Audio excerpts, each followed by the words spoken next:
All right, guys, welcome back to another episode of The Potential Project. I'm your host, Sean Calhoun, and if you're here, it's because you're ready to reduce stress, burn stubborn fat, and get your body working with you instead of against you. On this podcast, we're all about simple, no BS strategies for fitness, nutrition, and lifestyle. This way, you can feel strong, confident, and in control. I'll give you the tools, mindset shifts, and habits to help you look and feel your best without spending hours in the gym or stressing over every single meal. Now, let's get into it.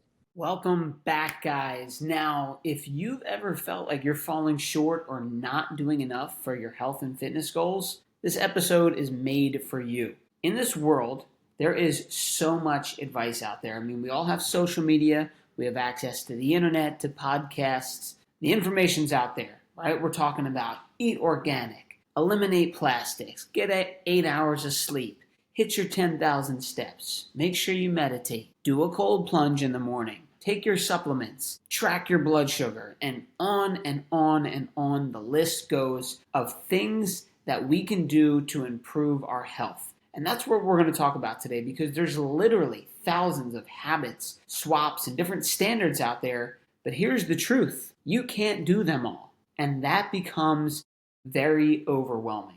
As someone who tries to be the best I can be at everything that I do, and I've tried to take the word perfect out of my vocabulary, but you try to be perfect at tasks and at assignments that you have, or goals that you have. You try to be perfect on every step of the way, but the reality is we can't be perfect. We can just try our best. The other thing that is the reality is that you can't escape this modern world. Now, most of you, if you're listening to this, you live in America or a thriving city in the world that has running water, electric. I mean, clearly you're listening to this on either a phone or a computer or some type of piece of technology. So I'm not necessarily talking to everyone, but if you live in the modern world today, you are going to be, interfering with different toxins, stressors, there's blue light, there's EMFs, there's poor food quality, there's poor, soil quality,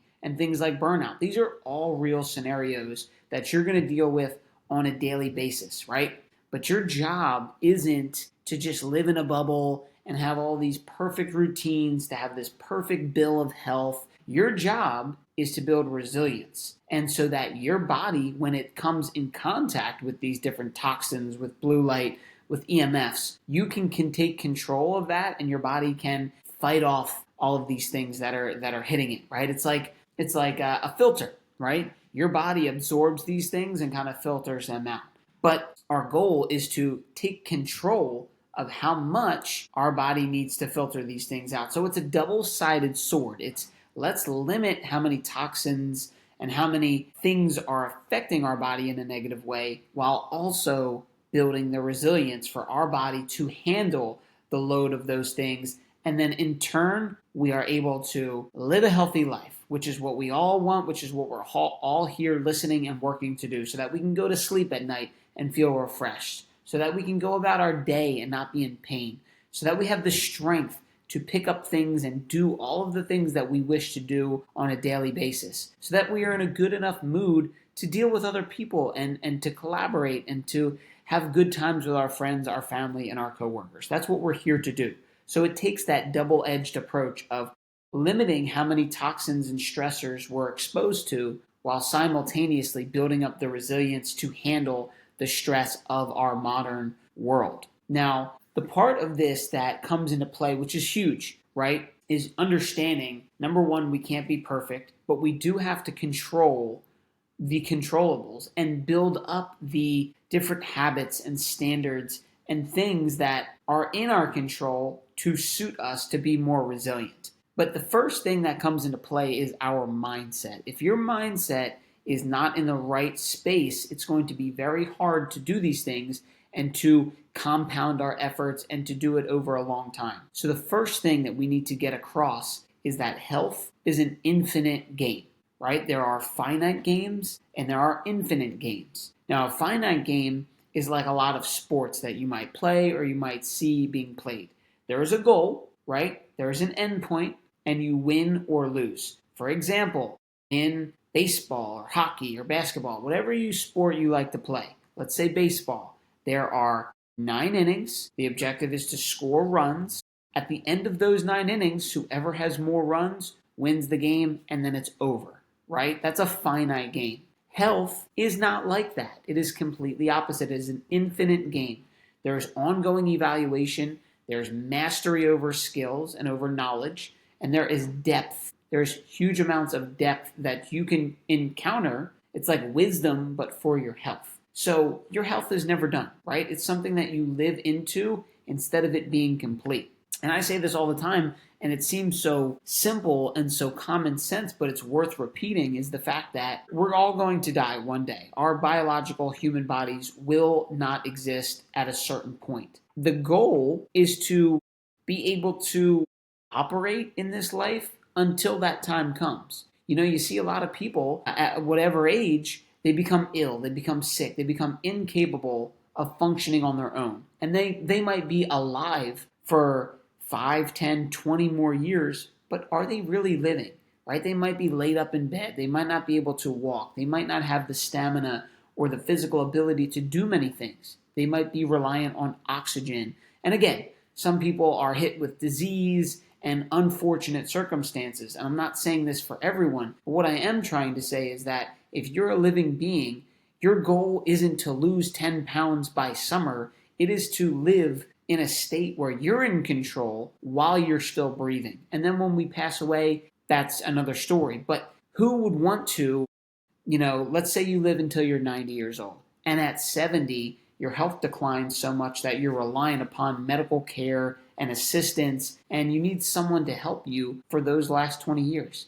That's not very enjoyable for you or the people who have to help you. So why not be proactive and start with the mindset that says, you know what? Health and these habits and doing these things on a daily basis is an ongoing thing until we pass away. So let's change our mindset, and that sets the stage for ongoing compounding efforts to be the best that you can be, right? So that's why things like 30-day challenges and quick fixes and cleanses, they don't work for most people because their mindset is in the wrong place. So let me give you an example. If your goal is to do a 30-day fitness challenge and to lose some weight, and your whole mindset is that I need to lose this weight by the end of the 30 days, you may be disappointed. Now you may lose the weight, and then that was your mindset anyway on that short-term fix, and next thing you know, you're back to your old habits. The weight is put right back on, and we're at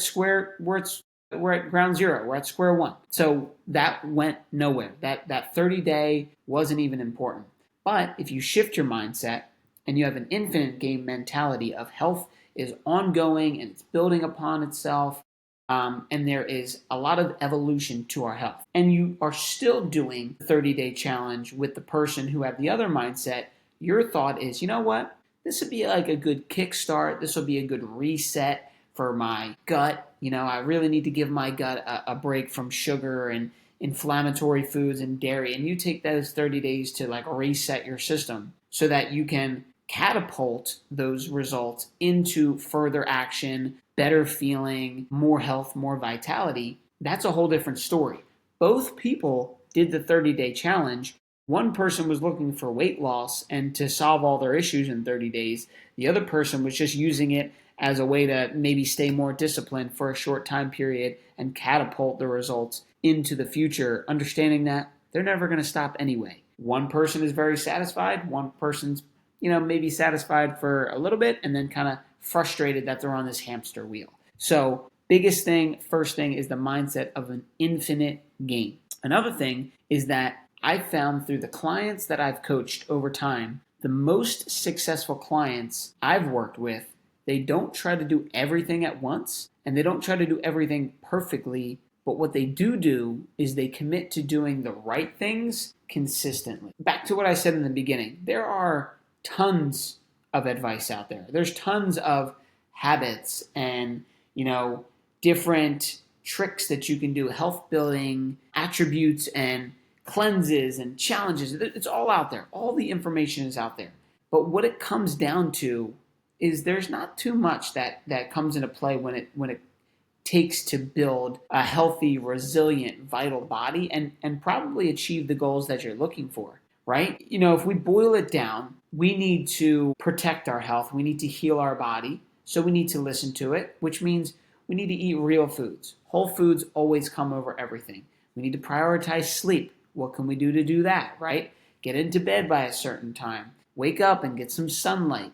Have some movement. And I'm not saying we need to exercise more and eat less. I'm saying our body is meant to move, whether that means walking or yoga or strength training or riding a bike. You should probably move your body in some fashion. Stretching, eating whole foods, getting good sleep, prioritizing hydration, right? Those core principles of health can get you a long way. So instead of trying to do every single cleanse and understand the perfect things to do, you have to know that everyone is different. But if you do the core foundational things consistently over the course of time, you're going to be way better off than if you try to be perfect with these little nuanced tactics, right? So when you make these things happen and they're foundational, you can build upon them and stack habits on them. And this is where the real magic happens, right? If I told you you really need to lock in your bedtime and your wake up time and make that consistent, and you're like, well, that's easy, I'm going to do that. But then you do it over time, and then you're able to stack morning sunlight on top of that. And now you're getting to bed at a good time, you're waking up at a good time, you're getting morning sunlight after that. Now you're hydrating in the morning, right? So over time, you do one at a time, and over the course of months, if not years, you've got a whole repertoire of habits who are just a part of your lifestyle and who you are, and that builds you into a healthy person. So some examples of that are swapping cereal and bagels in the morning for a protein-rich meal, or adding sea salt to your water throughout the day. Another one could be getting outside in the morning, right? You already get up in the morning, let's go outside. You could prioritize your sleep and rest at night over binging a Netflix series. Hey, hope you're loving the episode so far. Thanks for spending some time with me. I got a quick favor to ask. Make sure you're subscribed to the podcast because that's how I know you're getting value from the show. And this way, you never miss an episode. All right, now back to the show. You could go for a walk sometimes to restore and recover your muscles instead of just going for a run or doing some intense cardio.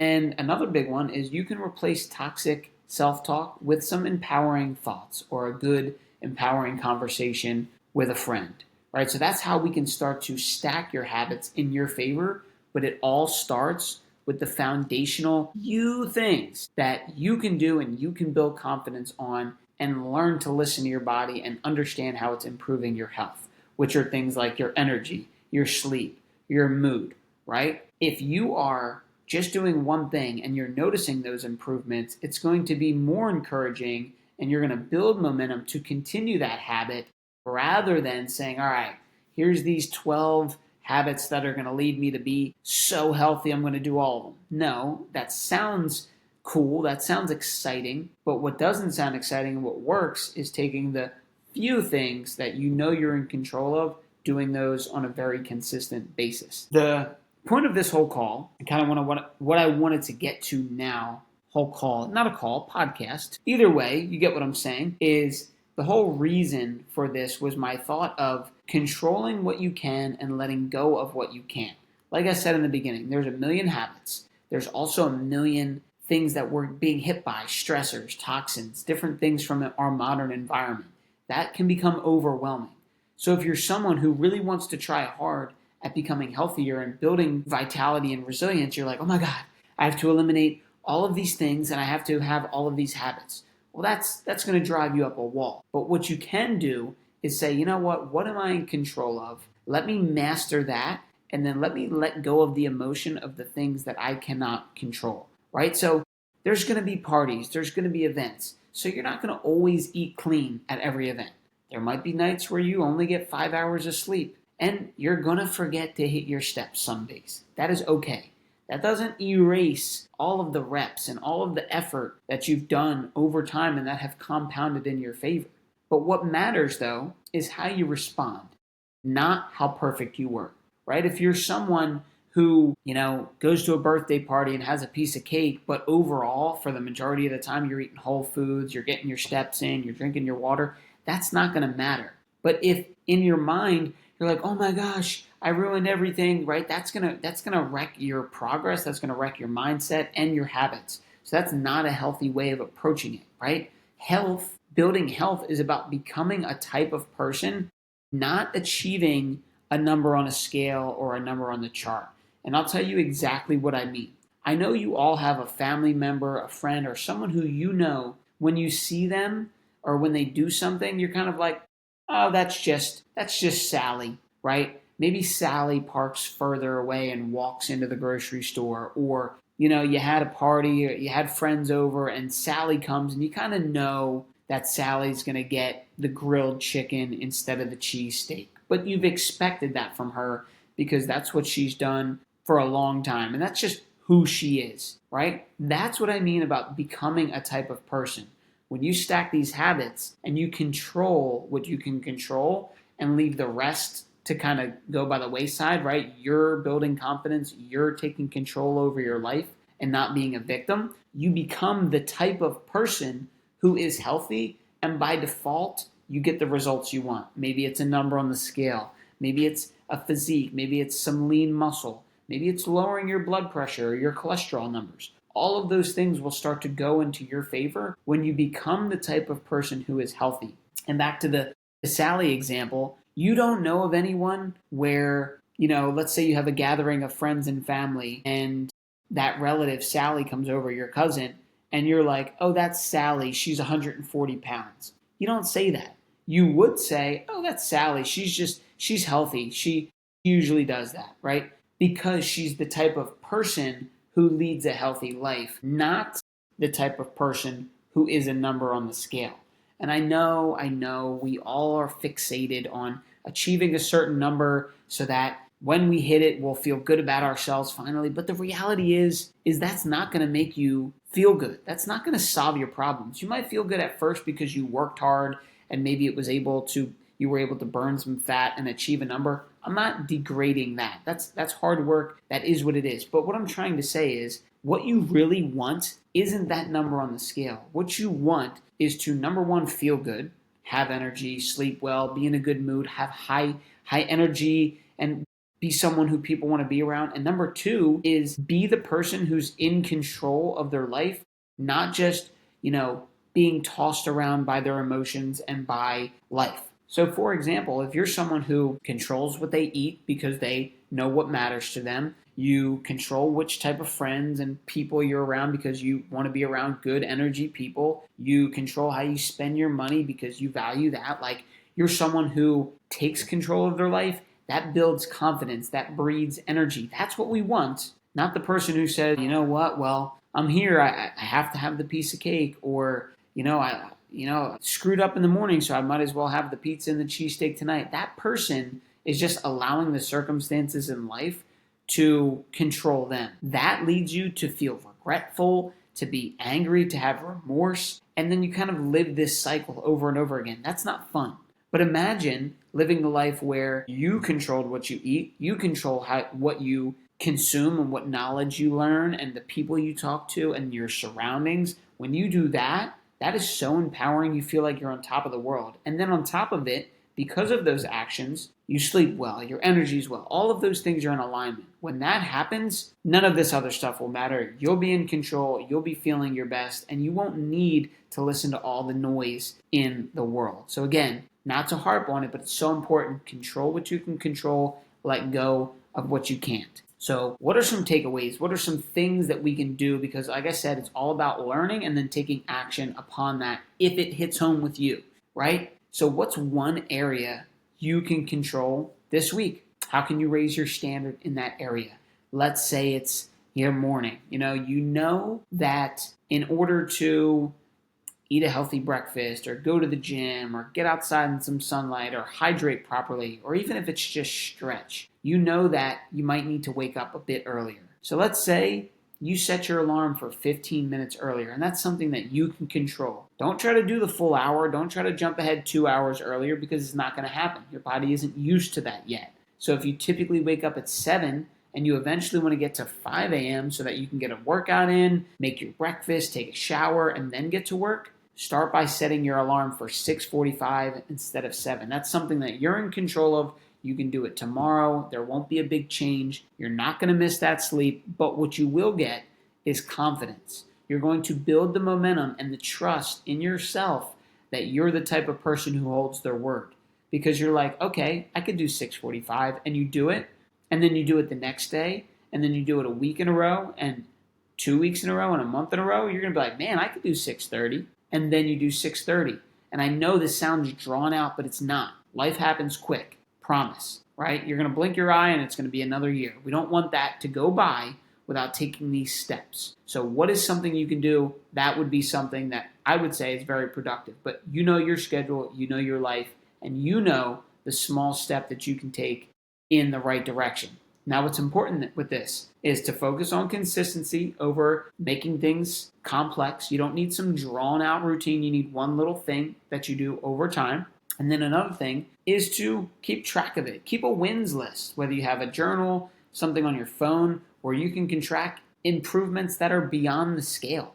Things like your energy, your mood, your digestion, your mindset, your sleep, and your habits. Take it back to that habit of waking up 15 minutes earlier. Do you know what that's going to do for your mood? You're going to be feeling like a rock star. Like, it seems so simple, but I know for myself, when I set out to do something and you do it, man, you're like, all right, cool. I woke up at 6:45 instead of 7 today. Now you show up at work, you got some good energy, you got a good attitude. Maybe you work a little harder, you make an extra sale, or you improve someone's day by having a good conversation with them. That's gonna have an effect, a snowball effect throughout the rest of your day. And you're gonna start winning days and winning weeks and winning months. I promise you, it's a snowball effect. So I want to just finish with a few quotes that I found that really hit home on this topic, right? And I won't go too long into what I think about them, but just hear me out, right? The first one was, this journey doesn't require perfection, it requires participation, right? I think a lot of times we think if we just have someone tell us exactly what to eat, or the perfect workout plan, or the perfect cleanse or detox, then all my problems will be solved. And the reality is, the journey doesn't require perfection. It requires you showing up every single day and just doing what you can do. You're going to be tired some days. You're going to be in a good mood other days. Show up and do what you can do. It requires you to participate. The second one is, you're not behind. You're not broken. You're building. And that takes time, repetition, and belief. This is huge, right? Everyone compares themselves to others. We look online, we see friends, and we think, oh my gosh, how are they so far ahead? How are they doing this? And they're younger than me, right? Or we think, oh my gosh, this isn't meant to be. I'm broken, right? I must not be able to lose the weight. I must not be able to, build the strength or whatever it is. You're not broken. You're a work in progress every single day until the end of time. And that takes time. It's not going to happen in a week. It's going to take months, if not years, and repetition of day in, day out, doing what needs to be done. And you have to have belief in yourself that when you take these actions and when you build the momentum, you will get there, right? That takes a strong, resilient mind for sure. And then last thing is, health isn't a destination, it's a way of life. So like I said, you're becoming the person rather than achieving the number on the scale. And when you get that hammered down and you just live the way of life of someone who is healthy, promise you this will get a lot easier and so much less complex, and you will feel so good about yourself that you've become the person and have the mindset to do this on a daily basis. So remember, guys, keep showing up for yourself.